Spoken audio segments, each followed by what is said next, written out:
Cumprimento os irmãos com a paz do Senhor, amém? Os irmãos podem se assentar. Eu estou sentindo a presença de Deus aqui desde a hora que eu cheguei. Irmãos, casa cheia não faz culto, viu? A sinceridade do seu coração comove o mestre. Eu estou sentindo a presença de Deus. Irmão Luciano, coloca aquele fundo abençoado para mim, porque eu sou do barulho, sabe? Eu sou pentecostal até o tutano. E eu gosto de barulho. Os irmãos poderiam fechar os olhos nesse momento, irei fazer uma oração, para que Deus possa conduzir este culto e falar aos corações, porque eu entendo que quando Deus prepara a oportunidade, é porque nem que seja para uma vida, Ele precisa falar.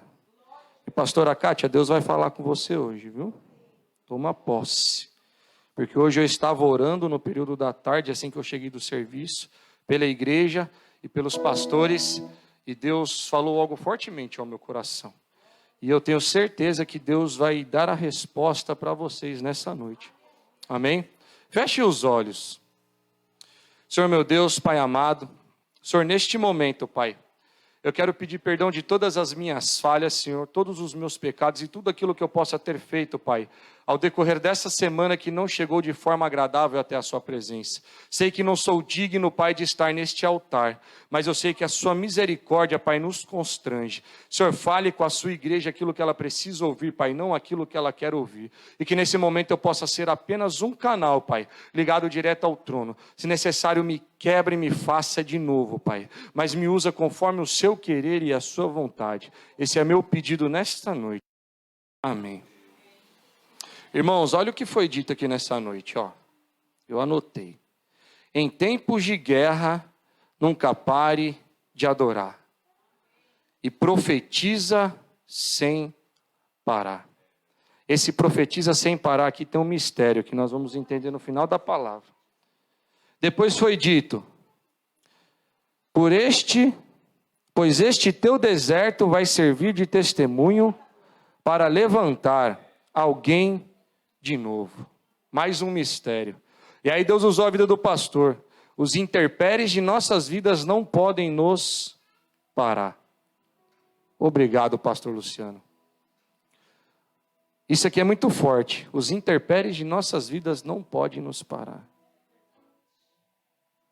E quando que os intempéries das nossas vidas não nos param? Quando estamos firmados na palavra. Porque quando a nossa base é a palavra do Senhor, os intempéries das nossas vidas não nos param. Pode fazer com que nós titubeemos, mas quando nós estamos alicerçados na palavra do Senhor, as dificuldades e as lutas podem vir, mas quando o alicerce é a palavra, eu estou sentindo a graça. Tem gente aí na live. Eita Deus, eu já vi. Quando as lutas vêm, mas nós estamos firmados na palavra. A questão hoje é que estamos vivendo um evangelho das coisas, em que as pessoas estão firmadas nas coisas e não na palavra. Aí quando vem a luta, quando vem a dificuldade, a primeira coisa que essa pessoa faz é sair da presença do Senhor, porque a sua fé está firmada nas coisas, a sua fé não está firmada na palavra.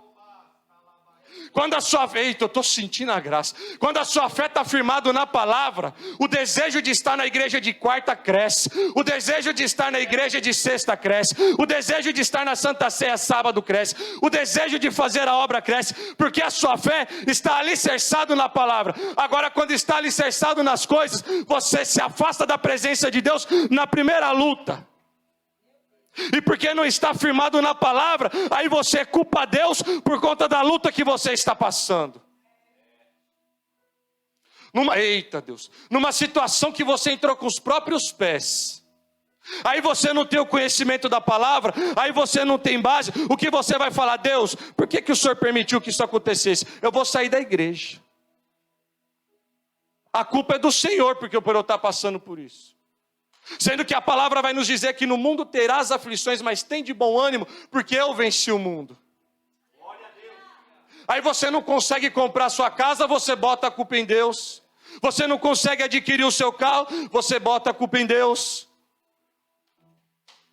Mas quando a sua base, o alicerce da sua família, o alicerce da sua casa é a palavra, irmãos, pode vir o vento que for, pode vir a luta que for, pode faltar o dinheiro para gasolina, pode faltar o dinheiro para comprar as coisas, você não deixa de estar na presença do Senhor. Em tempos de guerra, quando você está firmado na palavra, você não para de adorar. Em tempos de guerra, eu nem comecei. Em tempos de guerra, quando você está firmado na palavra, você não deixa de profetizar. Porque a iniciativa da palavra profética, pastor, nasce primeiro no coração de Deus. Assim como foi com Ezequiel. Porque a Bíblia vai nos dizer no livro de Ezequiel, capítulo 37, versículo 7, que Ezequiel profetiza conforme Deus o mandou. Então a iniciativa da palavra profética nasce primeiro no coração de Deus. E quando você está firmado na palavra, eita, aqui é do alto, eu não ia falar isso. Quando você está firmado na palavra, você aprende a reconhecer a voz de Deus. E aí você aprende a profetizar, porque você conhece a palavra de Deus. E tu estou sentindo a graça. A iniciativa da palavra profética nasce primeiro do coração de Deus, mas primeiro você tem que aprender a ouvir a voz de Deus. Porque se Ezequiel não conhecesse a voz do Deus que ele servia, ele não tinha profetizado no vale de ossos secos. Um vale que simbolizava a situação ao qual o povo estava vivendo, o povo cativo na Babilônia. Mas Deus leva Ezequiel no vale para profetizar. E deixa eu ir que isso aqui é no final. Deus me trouxe aqui nessa noite para falar para alguém que existem alguns tipos de tempestades que nós podemos passar em nossas vidas. E eu aprendi que nessas tempestades Deus me ensinou que existem duas: a que Deus avisa e a que Deus não avisa. E aí Deus me trouxe nessa noite para falar para alguém que está aqui, para qual delas você está preparado? Para a tempestade que Deus avisa ou para a tempestade que Deus não avisa? Como assim, Bruno? A tempestade que Deus avisa. Quando Deus quer nos avisar alguma tempestade, Ele pode utilizar de diversas formas. Sonhos. Quem aqui nunca sonhou com alguma coisa? Ou sonhou com alguém, acordou de manhã incomodado pelo Espírito Santo de Deus, pegou o seu telefone e falou assim: eu preciso falar com este irmão, porque ele vai passar por alguma prova. Aí você, movido pelo Espírito Santo de Deus, porque você sabe, quem é alicerçado na palavra aprende a ouvir a voz de Deus, liga para esse irmão e fala assim: Vaso, preciso orar por você, porque eu sonhei com você nessa noite, eu sonhei que estava acontecendo isso. Vamos orar para que isso não aconteça. Ou às vezes Deus levanta um vaso na casa, e quando Deus quer falar, você pode sentar lá no último banco, você pode sentar lá na última cadeira, você pode ficar lá na calçada do lado de fora. Deus levanta o vaso e leva até você, para falar com a sua vida. Quando Deus quer falar, o primeiro vento que eu passei na minha vida, Deus usou a vida do pastor Nilson Petech para falar comigo. E eu me recordo como se fosse hoje. Acabou o culto, eu saí da bateria, ele me abraçou e começou a chorar. E disse da seguinte forma: homem, você vai passar por um vento muito forte. Um vento que vai abalar as suas estruturas. Mas em tudo não se preocupe, porque nesse vale eu vou passar contigo. Quando Deus usou a vida do pastor para falar isso, eu fui para casa tão preocupado que eu não dormi à noite. Eu falei: meu Deus, o que vai acontecer? Só que eu confiei no que Deus disse: não se preocupe, porque nesse vento eu vou passar contigo. Agora a grande questão é confiar no Deus que fala conosco. Porque Deus usou a vida do Moisés para falar aqui domingo. E só vai lembrar quem prestou atenção no culto. Deus usou a vida do pastor aqui numa quarta-feira para falar que Jairo teve que contemplar primeiro o milagre de outras pessoas para depois vivenciar o seu. Aí foi dito aqui nessa noite que o seu deserto vai servir de testemunho para levantar alguém. Então, eita Deus, então muitas das vezes as provas que nós passamos, porque o processo às vezes é necessário, assim como foi com Jó, assim como foi com José. O processo é necessário para Deus nos levar a lugares mais altos, para que a nossa luta sirva de testemunho, para ganhar nem que seja uma vida para Jesus. Assim foi como Paulo e Silas na prisão. Deus permitiu que Paulo e Silas fossem presos, açoitados, humilhados, porque estavam fazendo a obra, expulsaram o espírito de adivinhação de uma mulher, foram presos, mas por conta da vida de um carcereiro. Porque todo mundo enfatiza o fato de que à meia-noite eles louvaram, eles engrandeceram o nome do Senhor e a porta de todos se abriram. Não foi só de Paulo e Silas. Por conta de Paulo e Silas, a prisão de todos se abriram. Mas o que é interessante é que todos permaneceram no mesmo lugar. Se fosse eu, teria saído correndo. Mas Paulo e Silas permaneceram e assim todos permaneceram.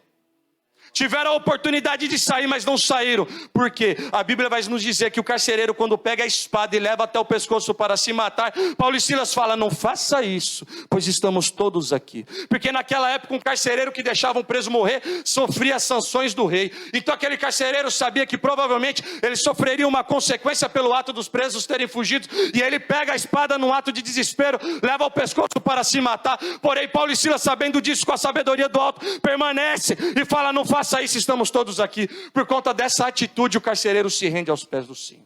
Aí o que eu aprendo com isso? Deus permitiu que Paulo e Silas passassem por tudo isso por conta da vida de uma pessoa. Então esse processo que você está passando, às vezes é necessário para que o seu testemunho sirva para ganhar uma vida para Jesus. José precisou ser preso, precisou ser vendido como escravo. Mas na prisão ele conheceu o copeiro, padeiro, pessoas que precisavam fazer parte da ponte para que ele chegasse até o rei. Foi parte do processo. A luta às vezes faz parte do processo. Aí como é difícil entrar na casa do Senhor quando nós estamos passando por luta, quando nós estamos passando por dificuldade. Aí Deus usou a vida do pastor Nilceu para falar comigo. E ali a palavra aqui está no livro de Marcos capítulo 4, versículo 35. E já eu vou falar sobre isso. Mas eu preciso falar sobre isso que Deus está ardendo aqui ao meu coração. Uma semana depois que o pastor Nilceu falou isso comigo, a empresa a qual eu trabalhava anunciou o fechamento. Eu falei, Deus, é esse o deserto. Porque o que eu vou fazer? Só que quando Deus quer falar, Ele fala. A empresa se fechou, entrei num desespero. Aí, pastor, um dia eu fazendo Uber, meia-noite, lá na Carijosa, eu me recordo como se fosse hoje. Tocou meu celular para fazer uma corrida. E aí cheguei no local, um casal de jovens. Achei que iria me assaltar quase meia-noite. Eu falei, Deus, eu preciso do dinheiro, me guarda. O casal entra no carro, hora que senta no banco de trás. Eu estou sentindo o cheiro do azeite do Espírito Santo. E pensa num crente que julgou o casal, fui eu, porque estava com argola na orelha, tatuagem no braço. Eu falei, vai me roubar.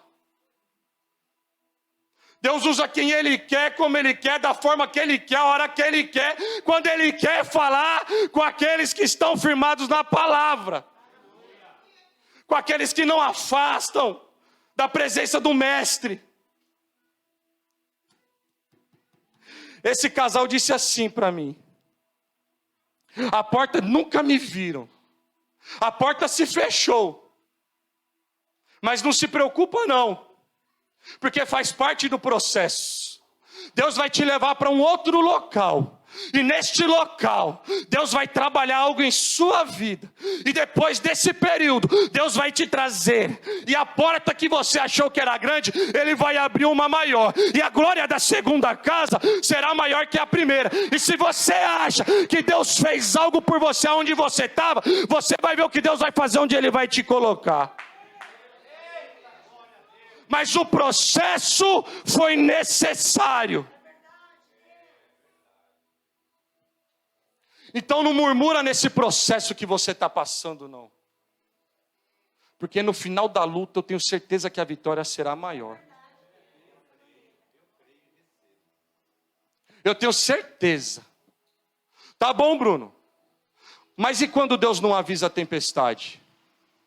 Porque quando Deus avisa, pastor, isso aqui é culto de ensinamento hoje. Quando Deus avisa, aí que nós viramos crente. Porque Deus está nos avisando.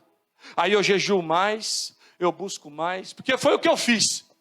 Quando o pastor disse que eu ia passar pela luta, pelo vento, pensa numa semana que eu orei. Pensa numa semana que eu jejuei. Mas fazer isso só quando você fica sabendo da luta? Isso tem que ser constante. Não quando Deus te avisa. Porque quando Deus te avisa da luta que você faz, você vai orar mais, você vai buscar mais, você não vai faltar na EBD, você vai estar aqui na igreja, você vai estar com as irmãs do ciclo de oração, você vai estar na mocidade, você vai estar orando com o pastor, porque você quer se preparar para aquela luta que está por vir. Mas e quando Deus não avisa? Aí vamos chegar aqui no livro de Marcos capítulo 4, versículo 35. Que vai dizer da seguinte forma: naquele dia ao anoitecer, disse ele aos seus discípulos: vamos para o outro lado.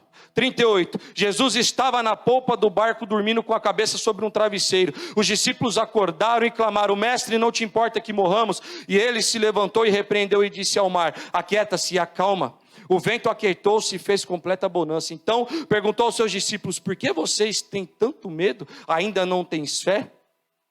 Eles estavam apavorados e perguntaram uns aos outros: quem é esse que até o vento e o mar lhe obedecem? Bruno, o que isso tem a ver com a tempestade que Deus não avisa? A Bíblia vai nos dizer que Deus estava na terra sendo 100% homem, porém ele permanecia sendo 100% Deus. E uma das características de Deus é a onisciência. Então eu tenho completa convicção, pastor, que Jesus sabia que ele ia passar por uma tempestade. E por que ele não avisa os discípulos, pastor, dessa tempestade? Se ele sabia que ia enfrentar uma tempestade. Por que ele não avisa? Hein, pastor? Por que ele não avisa? A Bíblia vai nos dizer que já era tarde. Após ele ministrar as parábolas do reino, ele fala para os seus discípulos: entremos no barco e vamos para o outro lado. Por que ele não avisa? Se ele tivesse esperado na cidade onde ele estava, com certeza, e dormido lá, ele não ia enfrentar a tempestade. Porque a noite teria passado, ele teria acordado, também não estaria cansado, porque ele já estaria descansado, ele não ia enfrentar a escuridão da noite no mar, mas mesmo assim ele vira para os seus discípulos e fala: entre no barco e vamos para o outro lado. Por quê? Porque ele tinha pressa.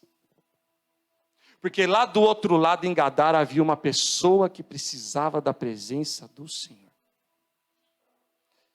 E Deus estava com pressa. E Ele não deixa para amanhã o que Ele tem que fazer hoje. Quando o meu Deus está com pressa, sai da frente.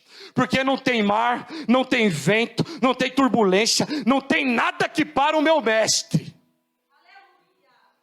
Pode vir tempestade, pode balançar o barco de um lado por outro, mas quando Deus está no barco, Ele quer nos ensinar algo.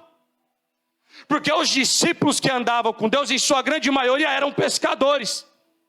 tinham experiência com tempestade, tinham experiência com vento forte, mas mesmo assim se desesperam. E por que Deus permite que eles vão enfrentar a tempestade? Porque Deus sabia o tamanho da tempestade que eles iam enfrentar. Por que Ele permite? Para que nós possamos entender no dia de hoje, pastor, que a nossa experiência, aquilo que nós achamos a qual nossa mão pode chegar, muitas das vezes não vai servir para o tamanho da luta que nós vamos passar, e para que nós possamos entender que a condução do barco da nossa vida está nas mãos de Deus. Aleluia. Glória a Deus. Eu estou sentindo a graça. Deus me trouxe aqui nessa noite para falar para uma vida: a condução do seu barco está nas mãos de Deus. Não vai naufragar, não vai virar, não vai tombar. A condução do barco das nossas vidas está nas mãos de Deus. Deus está no barco. Deus está no barco. Descansa o seu coração. Tira esta aflição do seu coração, porque Jesus está chegando. Esse mar representa as lutas, as dificuldades, aquilo que nós passamos. Aí do outro lado está lá Gadara, vendo o dia entardecer, chegando a noite. Aí Gadara está assim, ó. Ih, Jesus não vai vir não. Gadara está assim, ó. Ih, mais um dia e seu Jesus não vai vir não. Não é assim? Quando você está passando por luta, e aqui é Deus falando com alguém. Quando você está passando pela prova, olha lá o crente da nossa família, ó. Ou lá no seu serviço. Não é o crente? É o que mais tem pessoas para falar da luta que você está passando. Agora, para dobrar o joelho e orar com você, são poucos, viu? São poucos que vai te ligar e falar assim: não, eu estou ainda aí, ó, para a gente orar junto. São poucos que Deus vai, e aqui é Deus falando, são poucos que Deus vai incomodar na madrugada, para pegar um telefone e falar assim: ó, eu quero orar por você.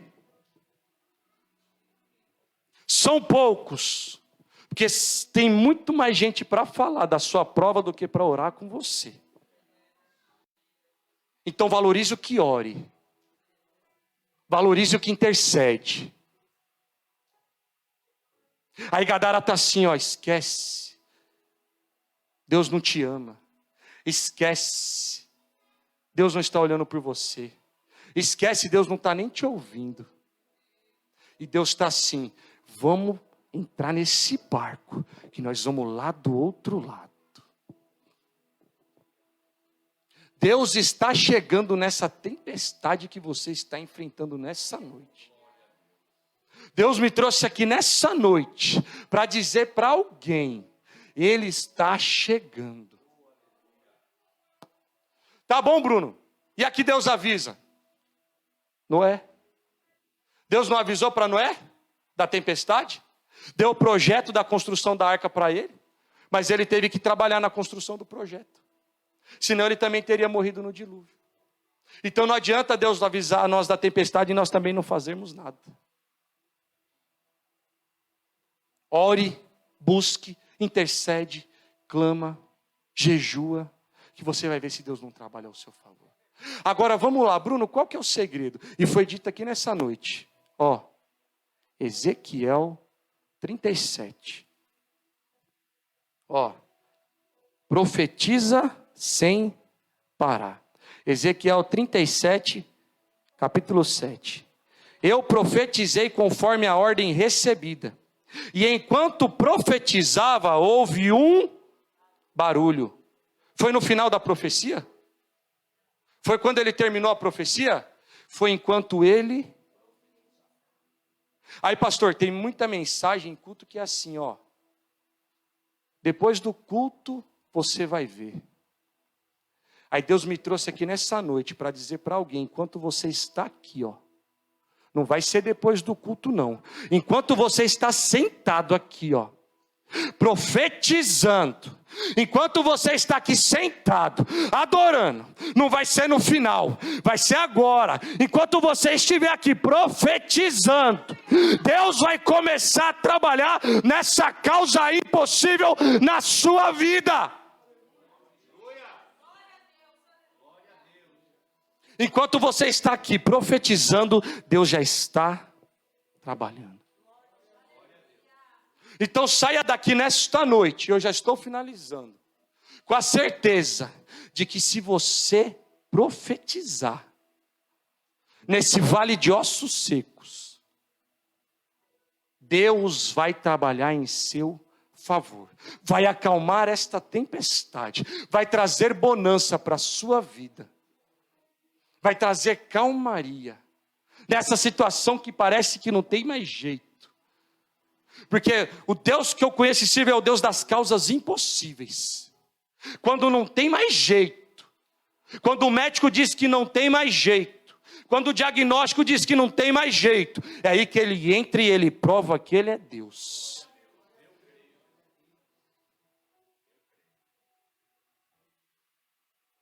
Então que você possa sair daqui nessa noite com a certeza de que Deus está acalmando esta tempestade. Aí sabe o que é engraçado, pastora Cátia? Que eu estava orando antes de vir para cá. E olha a visão que Deus me deu. E tem que ser meio doido para fazer isso, viu? Eu perguntei para Deus, Deus, o que é isso? Porque eu não conheço a vida de vocês, não conheço a história de vocês. Nós não conversamos muito sobre isso. Mas enquanto eu orava, pastora Cátia, Deus me mostrou. Deus me mostrou até a roupa. Eu via você com uma camisa vermelha, uma calça jeans. E eu via duas portas. Eita, eu estou sentindo a graça. Eu via duas portas, pastora Cátia. Eu via duas portas. E nessas duas portas, pastor, eu via ela assim, ó, sorrindo com a mão em uma das portas. Em cima da sua cabeça eu via a empresária. E aí eu via 5 pessoas atrás de você, de braço cruzado, esperando a inauguração daquilo que Deus estava colocando em suas mãos. Não conheço a sua história, mas o projeto do coração, que teve que ficar parado por um tempo, Deus está decretando hoje a bênção. E não vai ser pequeno não, vai ser grande, ao ponto de abençoar ao ministério, ao ponto de abençoar as vidas. E será um momento próspero na sua vida. Porque o desejo do coração, Deus está entregando hoje. E no lugar da vergonha, pastora, Deus está entregando dupla honra para você. E não era 2 portas pequenas não, eram 2 portas grandes. E se eu fosse você, eu tomava posse. Porque é um desejo antigo. Deus está ministrando ao meu coração. E Deus irá honrar a vida de vocês, pastor. Irá honrar a vida de vocês de tal forma, pastor, através da vida da mulher que Deus colocou em sua vida. Se preparem para desfrutar daquilo que Deus tem preparado para vocês. Será grande, pastora Cátia. Porque no lugar da vergonha, Deus está entregando dupla honra. Porque muitos estão julgando incapaz daquilo que Deus está preparando para vocês. Muitos julgam não ter competência e não ter capacidade. Mas esses vão contemplar o tamanho do Deus que vocês servem. Porque o processo, pastor, foi necessário. Porque muitas vidas se achegarão à presença de Deus por conta deste processo. Então toma posse. Porque hoje Deus está entregando uma confirmação para a vida de vocês. Toma posse dessa chave que Deus está colocando. Desta grande empresa que Deus está colocando em suas mãos, pastora Cátia. E será abençoadora de vidas, diz o Senhor dos Exércitos. Que Deus possa ter falado ao coração dos irmãos, com essa simples palavra que Deus ministrou em minha vida. Mas eu creio que quando Deus ministra algo em nosso coração, é porque alguém está recebendo. Que os irmãos possam sair daqui com a certeza de que se você estiver com base na palavra, pode vir o vento, pode vir a luta, pode vir a tempestade, que seu alicerce não se abala. Amém? Que Deus abençoe a vida dos irmãos.